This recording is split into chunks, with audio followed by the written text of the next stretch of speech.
네, 지금부터는 영화계 얘기를 좀 해보겠습니다. 최근 한국 영화 부진이 심각하다죠. 자, 영화 범죄도시, 또 최근 화제작이죠. 카지노 연출하신 강윤성 감독 모셨습니다. 자, 어서 오십시오, 감독님. 네, 안녕하십니까. 아유, 제가 오늘 성공한 덕후가 된 그런 느낌입니다. 네, 감사합니다. 나와주셔서 감사합니다. 예. 시사 프로그램은 조금 어색하실 것 같기도 한데요. 네네, 저 두 번째입니다. 아, 그래요? 예. 편하게 말씀해 주시면 네네. 되겠고요. 자, 바로 들어가죠. 네. 지난달에 한국 영화 매출 점유율이 20년 만에 최저라고요. 아, 심각하긴 한 겁니까? 네. 지금 모든 수치가 한국 영화뿐만 아니라 모든 영화 산업이 어려운 쪽으로 가고 있다라고 봐주시면 될 것 같습니다. 전반적으로 모두 다 네. 어렵다. 예. 한국 영화만 어려운 건 아니라는 겁니까, 그럼? 근데 이제 미국이나 중국 같은 경우는 조금씩 살아나고는 있거든요. 근데 중국 같은 경우는 뭐 소액이지만 극장 요금을 좀 내렸고, 미국은 또 다시 코로나가 끝나고 나면서 극장에 사람들이 좀 몰리기 시작을 하는데, 한국 같은 경우는 이제 제작 인건비도 많이 올라가고 또 극장 요금도 많이 올라가고, 그러다 보니까 예전에는 쉽게 극장을 찾다가 극장 요금이 부담스러운 시대가 돼버린 거였었죠. 그래서 한 해 여러 편의 영화를 보던 사람들이 정말 소문나고 극장에서 볼 작품만 찾게 되는 상황이 돼버리니까 자연스럽게 좀 감소하게 되는 것 같습니다. 그렇죠. 두 사람이 극장에 가면 영화표만 3만 원에 맞아요. 팝콘 먹고 뭐 음료수 마시고 하면 돈이 뭐 엄청나게 들어요. 그래서 관객 점유율을 근데 보면 외국 영화 비중이 뭐 오르락내리락 합니다만 올해 들어서는 거의 70% 가깝네요. 네. 이거는 어떤 원인으로 좀 봐야 될까요? 우선은 한국 영화가 개봉을 하려면은 사실 극장에 좀 많이 손님이 들어야 되는데 그거에 대해서 이제 투자 배급사들이 주저하는 것들이 분명히 있고요. 그러다 보니까 사실 이제 배급을 하기 위해서도 또 큰 돈이 들어가거든요. 그래서 쉽게 결정을 못하고 개봉을 못하고 있는 현상이 계속되고 있습니다. 그러니까 이미 만들어 놓은 제작해 놓은 영화도 개봉하기를 주저하는 조심스러워하는. 네네. 아무래도 이게 2년 전, 3년 전에 이제 만들어진 작품이다 보니까 시대적인 흐름이나 트렌드가 조금은 다르거든요. 네. 그러다 보니까 이거를 배급하고 투자하는 분들이 좀 주저하게 되는 거죠. 지금 나 해서 과연 될까? 사람이 이렇게 없는데 정말 사람이 몰릴 때도 들어가는 게 주저스러운데 지금 같은 시기에 괜찮을까 하는 고민들이 많이 있는 건 사실입니다. 감독님 같은 경우는 이게 워낙 화제가 된 작품들을 주로 만들어 오셨으니까 네. 이런 작품들이면 큰 걱정이 없을 것 같기도 한데 그렇지도 않습니까, 그럼? 예, 지금은 사실 전반적으로 제작비나 뭐 이런 거 여건들이 이제 안 좋아지면서 그 많은 영화 인력들이 OTT 쪽으로 이제 많이 좀 갔거든요. 네. 그러다 보니까 그 영화 뭐 투자도 굉장히 얼어붙었고 신규 제작도 많이 없는 상황이어가지고 사실 작품에 있어서도 굉장히 제작 편수가 줄어들고 뭐 대기하고 있는 작품들은 또 현 시대랑 이게 딱히 안 맞는 부분들도 조금은 없지 않아 있으니까 전체적으로 좀 얼어 있는 상황이라고 생각이 됩니다. 그러니까 전반적으로 한국 영화계 자체가 좀 다 위축돼 있는 그런 위축돼 있는 상황이라고 보시면 될 것 같습니다. 그런 분위기군요. 예. 자, 근데 이런 목소리도 있더라고요. 한국 영화 산업이 지나치게 좀 대작 위주로 가는 거 아니냐. 그래서 이게 영화관에 가보면 한 작품이 상영관이 10개 있는 멀티플렉스에 가도 7, 8개 막 독식하고 이런 게 문제라는 진단도 있습니다. 영화평론가 한 명 저희가 인터뷰했거든요. 듣고 말씀 나누겠습니다. 한 시즌에 대작이 한 4편, 5편이 이렇게 한 달 동안 한 주 간격으로 계속 개봉을 하잖아요. 그러면은 이 시즌에 드는 관객 수만으로는 이 모든 영화가, 모든 대작이 손익분기점을 넘을 수 없는 구조로 만들어져 있거든요. 큰 영화들이 서로 한 시즌에 다 몰려 나와가지고 공멸하는 형태가 계속 이어지고 있잖아요. 사실 보면 우리나라의 그 인구가 엄청나게 많은 나라가 아니고 그렇죠. 막 몇억 명씩 되는 사실 시장이 큰 시장은 아닌데 네. 너무나 큰 영화 쪽으로 달려가는 거 아니냐 이런 비판인 것 같습니다. 어떻게 들으셨습니까, 이건? 이 문제는 오늘 내일의 문제가 아니라 오늘 어제의 문제가 아니라 오랫동안 있었던 얘기였었고 지금같이 이제 시장이 위축된 상황에서는 오히려 더 부각돼가지고 나올 수가 있는데 사실 극장 요금이 올라가면서부터 평범한 영화들을 굳이 극장에서 봐야 되냐라는 시각들이 생겨버리거든요. 네. OTT에서 충분히 볼 수가 있고 좀만 기다리면 TV로 넘어오는데 굳이 저거를 내가 저 비싼 요금을 내고 볼 필요가 있느냐라는 게 전반적으로 좀 많이 깔려 있다 보니까 사실 대작 영화도 지금 같은 시기에 나와가지고 성공하기가 쉽지가 않은데 작은 영화들을 위한 좀 배려나 이런 것들이 극장이 당연히 좀 있어주면 좋은데 극장도 마찬가지로 어렵기 때문에 쉽지 않은 상황이라고 보여집니다. 근데 이제 가만히 생각해 보면 저는 이제 영화를 소비하는 소비자 입장이니까 네. 영화를 볼 때 하긴 굳이 극장에 가서 볼 필요를 좀 덜 느끼는 것 같긴 합니다. 갈수록. 그러니까 손 안에서 언제나 스마트폰으로 네. 태블릿으로 집에서 IPTV로 언제든 영화를 그냥 내가 원하는 시간에 원하는 환경에서 볼 수 있는 상황이라서 그러니까 이렇게 보면 영화라는 것 자체가 어려워졌다기보다는 극장용 영화가 어려워진 거 아닐까? 맞아요. 그런 생각이 들기도 하거든요.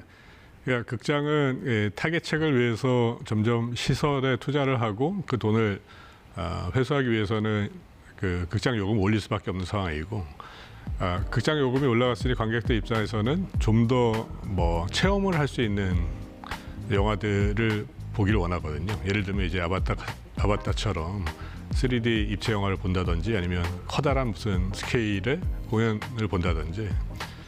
근데 일반적인 드라마나 일반적인 장르 영화들은 그런 면에서는 이제 점점 설 자리가 없어지고 점점 OTT 쪽으로 또는 이제 드라마 쪽으로 기울게 되는 그런 상황인 것 같습니다. 그러니까 어찌 보면 사실 되게 자연스러운 변화 같기도 하거든요. 네. 이제 미디어 환경, 플랫폼 환경이 굉장히 다변화되면서 그러니까 예전에 그 비디오 가게가 정말 많았지만 이제는 없어진 것처럼 자연스러운 흐름 같기도 한데 이런 이제 OTT로 변해가는 이 흐름에 올라타는 거는 좀 어렵습니까? 기존의 극장용 영화를 제작하는 그런 환경과 OTT용은 완전히 또 다른가요? 이게 굉장히 좀 어려운 질문이고 저희도 많이 논의하고 있는 부분인데 마치 CD 플레이어가 사라지고 MP3도 사라지고 이 스트리밍으로 음원을 다운받듯이 극장도 사라지고 결국 OTT나 집에 있는 매체로 볼 것 아닌가라는 의문들이 있었거든요.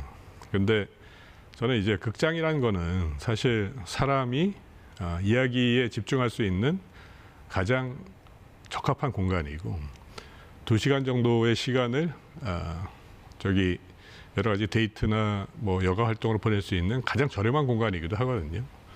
그래서 극장이라는 공간이 없어지지는 않을 것 같다는 생각이고 대신 앞으로의 영화들은 가능하면은 이제 좀 더 크고 좀 더 극장에서 체험을 할 수 있는 그런 대작들이 영화관을 점령할 것 같고요. 일반적인 드라마나 일반적인 이야기들은 OTT 쪽으로 가지 않을까 하는 생각을 갖고 있습니다. 극장은 대형의 어떤 뭐 모션이 있는 화려한 볼거리에 이런 것들로 재편이 되고 소소한 이런 작은 영화들은 OTT로 들어가지 않겠느냐, 네네. 스마트폰 안으로. 근데 한국 영화의 부진이 이제 뭐 올해 들어서는 좀 심각해 보이고요. 점유율도 많이 떨어지고 이렇게 되면 투자사들이 실제로 이 돈을 투자하기가 꺼려지긴 하겠어요. 맞습니다. 회수하기 어려워질 테니까.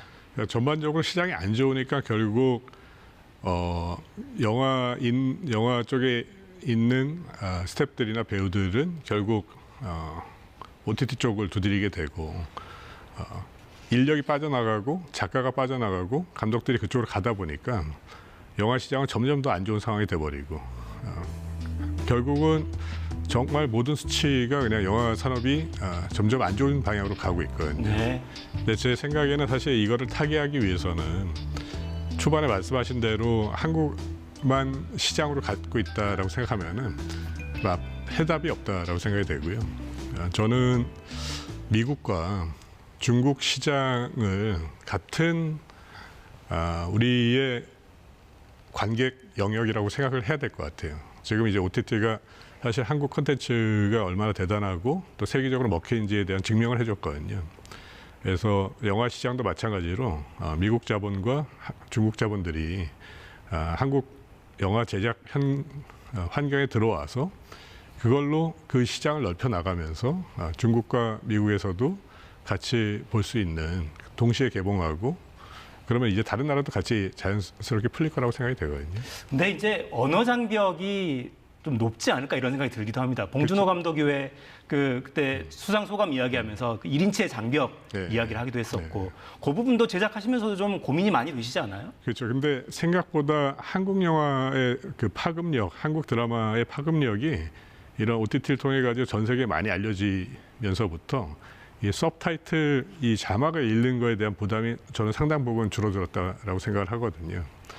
그래서 저희가 영화 쪽에 있어서는 사실 기획일 좀 더 글로벌하게 기획을 하고 그렇다고 지금 이제 당장 막 그렇게 글로벌하게 기획을 한다 해가지고 어떤 뭐 작품들이 막 나오는 건 아니니까 약간 그 시간을 벌어주기 위해서라도 정부에서 좀 극장과 이제 배급사, 제작사를 좀 도울 수 있는 그런 현명한 방안들을 좀 해가지고 단기적으로는 정부가 좀 이 영화 산업이 지탱될 수 있게 도움을 주고 그리고 장기적인 면에서는 저희가 시장 파이를 넓혀 나가면서 한국 영화가 단순히 그냥 한국 사람만 보는 게 아닌 뭐 전 세계 사람들이랑 같이 볼 수 있는 그런 영역으로 나가야 된다고 생각합니다. 근데 이제 정부 말씀하셨으니까 결국엔 이게 돈 문제, 재원 문제가 네, 될 텐데 어떤 돈을 써서 어디에 얼마나 지원할 것이냐, 기간을 얼마나 둘 것이냐 이제 섬세한 이야기가 되잖아요. 맞습니다. 왜 저희가 영화표 사면 영화진흥기금인가요? 예. 그 돈을 이제 따로 좀 떼서 모으고 있는 걸로 제가 알고 있는데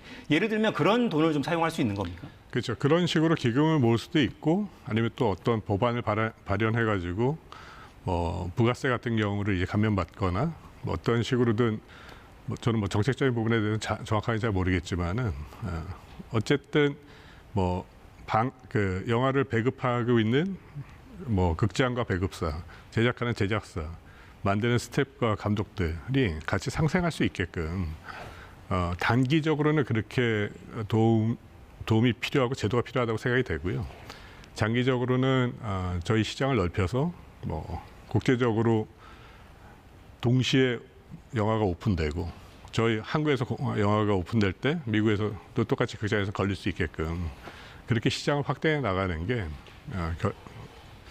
결과적으로는 사실 모두가 살 수 있는 방향이라고 생각을 합니다. 네. 그 기획 단계에서부터 제작 과정에 배급 과정까지 좀 글로벌하게 시선을 좀 넓히고 네네. 좀 와이드하게 좀 가야 되지 않냐 뭐 그런 말씀인 것 같고. 근데 이제 이 관객들의 입장에서 보면 모두에 말씀하셨습니다만 일단 영화표 너무 비싸고요. 네. 그리고 이제 아마도 이 방송 보면 또 시청자들은 아니 재밌어야 보지 이런 반응도 하실 것 같기도 해요. 그 뭔가 좀 자구 노력이랄까 이런 것들도 영화 그 계에 계신 분들도 이런 고민들이 필요할 것 같기도 합니다. 많이 사실은. 있습니다. 그래서 제일 큰 위기는 사실 그런 창작자들, 뭐 작가들이 생계를 위해서 지금 OTT랑 드라마 쪽으로 많이 빠졌는데 단기적으로라도 이분들이 다시 돌아와서 영화에 대한 기획을 하고 글을 쓸 수 있게끔 좀 도움과 지원이 좀 필요로 하고요. 사실 우리나라 이야기는 내셔널리티라고 그래가지고 이제 우리나라 사람들만 이해할 수 있는 소재들이 꽤 많았어요. 예를 들면 뭐 정치 문제, 군대 문제, 남북 관계 이런 식의 소재들이 많았는데 앞으로의 기획은 제가 좀 전에 말씀드린 것처럼 좀 더 다양한 인종들, 다양한 종교들이 다 소화할 수 있는 그리고 받아들일 수 있는 그런 좀 넓은 시장을 바라보고 기획을 하는 게 저희들한테는 과제라고 생각이 됩니다. 네, 아마 어떤 한국적인 어떤 특성이 아예 빠질 수는 없겠습니다만 네. 그런 어떤 보편성을 가진 이야기를 만들어내는 것 네. 그런 노력들이 진짜 좀 필요하겠네요. 근데 영화계에서는 이맘때가 제일 비수기라면서요. 이제 예. 여름철 휴가철에는 블록버스터들이 나올 테고 맞습니다. 요 시기를 넘기는 것도 또 쉽지 않겠습니다. 한편으로. 예, 지금 영화는 항상 여름과 겨울이 가장 성수기이고요. 그 봄, 가을이 비수기인데 또 반면에 봄, 가을에 천만 영화들이 꽤 나오기도 했었어요. 네. 그래서 지금은 사실 구조상 천만 영화를 기대하기는 쉽지는 않지만은 저희는 좀 더 튼튼한 산업을 위해서는 중박치는 영화, 200만, 300만이 되는 영화들이 많이 나와야 될 시기거든요. 그 많은 관객분들이 좀 더 관심을 가지고 극장을 찾아주시면 좋을 것 같고요. 네. 그러니까 대작까지는 아니어도 네네네. 제작비는 좀 줄이되 조금 관객이 적게 들어서 손익분기점을 넘기는 네. 이런 좋은 영화들이 많이 나왔으면 맞습니다. 좋겠다. 네, 네. 관객 입장에서도 그런 다양한 영화들이 많이 나오면 좋겠습니다. 여러 그렇죠. 특징들을 네. 가진.